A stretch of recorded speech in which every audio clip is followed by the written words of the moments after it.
AJ, how did we get blessed with such an incredible match to start off the main card? I mean, if this isn't your main event, I don't know what is right here. I'm just kidding. Main event, Santos, Ankalev, but this is a fun fight. So the storyline going into this one, my man. Alex Pereira, right?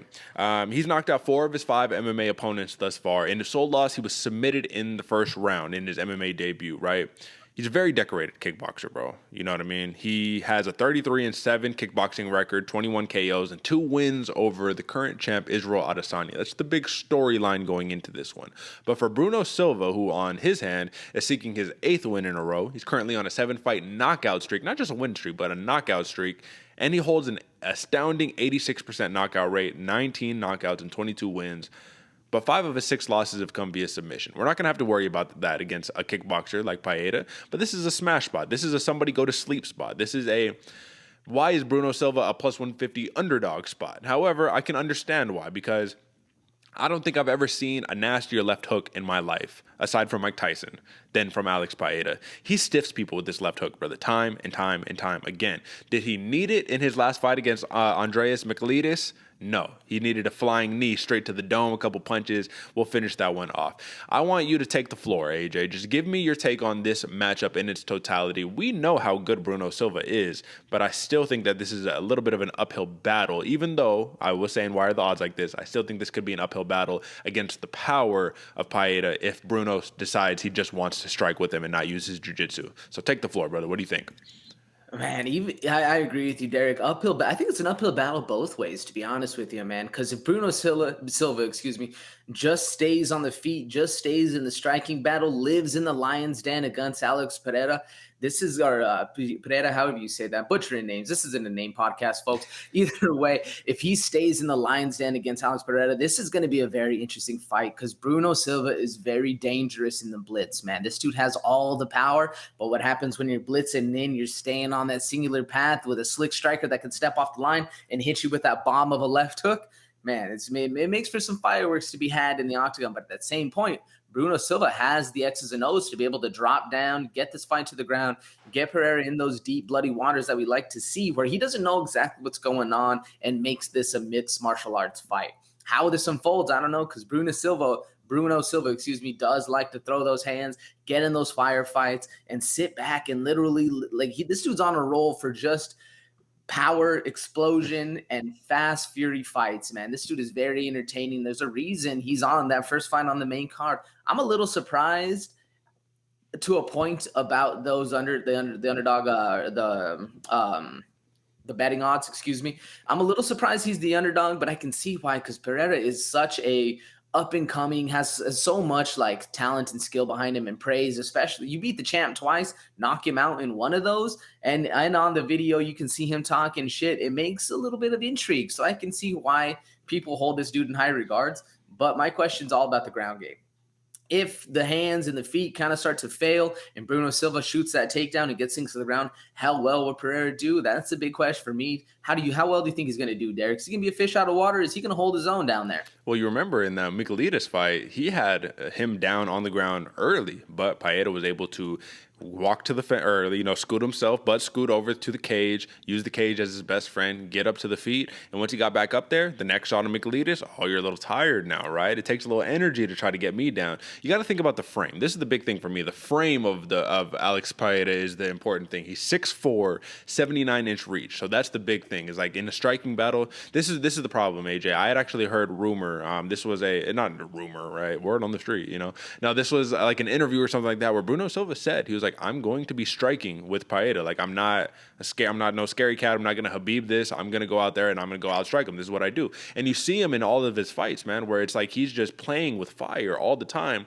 even though he has that jiu-jitsu background. So Andreas Michailidis is a BJJ black belt, and he's still, and I mean, that doesn't mean you're a great wrestler, right? Maybe you're good off your back, but that doesn't mean that he's going to be able to just pick up Pereira and keep him there over the course of 3 rounds because of the frame of him, man. Those long legs, it's hard to just pick him up and scoop him down when you can balance on one. You have a post everywhere you go with those super long legs. We'll see what happens. I don't know if Bruno Silva will even shoot for a takedown. He shot for 0 takedowns in the UFC. Like, that's crazy, right? You know what I mean? Why neglect 50% of your game, especially part of your game you're so talented at? But overall, my man, X's and O's. Paeta, he's longer. I think he might be a little faster, honestly, than Bruno Silva. But Bruno Silva pops a big punch. And he has big winding hooks when he really starts opening up, starting to throw those big right hands and whatnot. Is the left hook coming into factor in this fight, AJ? Is the left hook going to make the appearance and close the show on this fight? Because for Paeta, I mean, that 5-inch reach advantage, man, why not just stick back a distance and do what you've done your whole career, which is kickbox with this dude? Oh, 100%, man. We're gonna see left hook Larry coming out all day. I mean, it's when a guy is so dangerous in the blitz like Bruno Silva is and trusts himself so much that he doesn't even have a single shot in the UFC. This dude hasn't gone for a single takedown in the UFC. All you got to do is step back, step offline, crack him with that left like you've been doing for how many years has Pereira been doing it?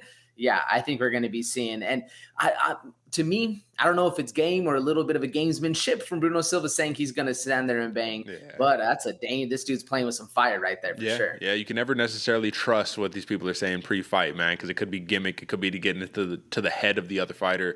But I just want a quick sentence or two, man. What does it mean to you that Bruno Silva has 28 career fights, 22 victories, and Alex Paeta, in MMA specifically, and Alex Paeta has 5? What does that mean to you? I mean, on paper, it speaks levels. You know what I'm saying? On paper, it speaks levels. But Pereira's been doing it for such a long time. I mean, this dude, the only difference is in Pereira's fights, he had no threat of the takedown. In Bruno Silva's fights, he can go for the takedown, but he just chooses not to. So on paper, it seems like a huge skill disparity. But at the same point, I mean, if Bruno Silva decides to stand and bang, then Alex Pereira is in his kingdom right there. So I don't think it makes too much of a difference depending on how the fight goes. But if that takedown's there, arguably Bruno Silva's a better wrestler than Michailidis. That can be debated here and there because they're both very talented.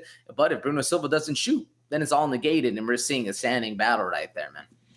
Is this a case of first one to land is the victor? You know what I mean? To really land the clean shot? Because when I'm just looking at it, my man, 19 KOs for Bruno Silva, 4 for Alex Paeta, right? So that's 4 out of all 4 victories. It's just a scary prospect to me. You know what I mean? The over and under is 1.5 rounds, brother. So I guess give me your take on that. Over or under?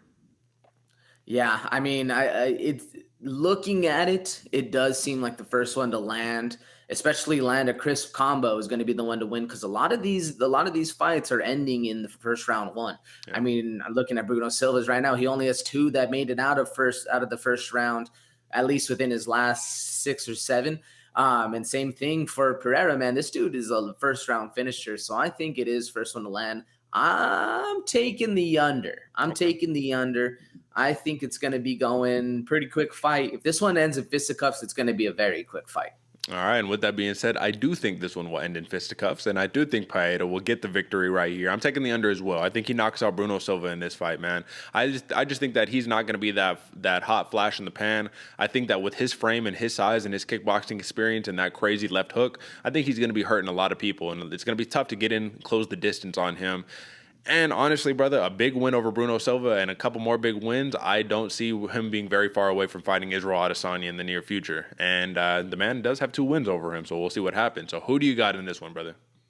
Man, this entire card, to be honest, Derek, has been very hard for me to choose. I think this fight in specific is a coin toss. Yeah. We've got a couple of the coin tosses coming up.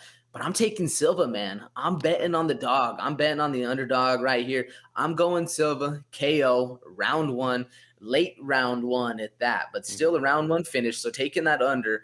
I think he's more tested. If it comes down to it, we might see a ground game. We might not. But I think either way, it's going to be hands and feet swinging and banging. It's going to be a lot of fun. Yeah. I'm banking on the chin and the grit of Bruno Silva, which might not be the smartest bet, but like I said, I'm betting on the underdog. I'm rolling with him. Bruno Silva KO round 1. Like we said, folks, this could very much be a case of the first one to land cleanly gets the job done. So we'll see what happens, but just know it's going to be a very fun fight. We're on different sides of the board on this one, so may the best man win.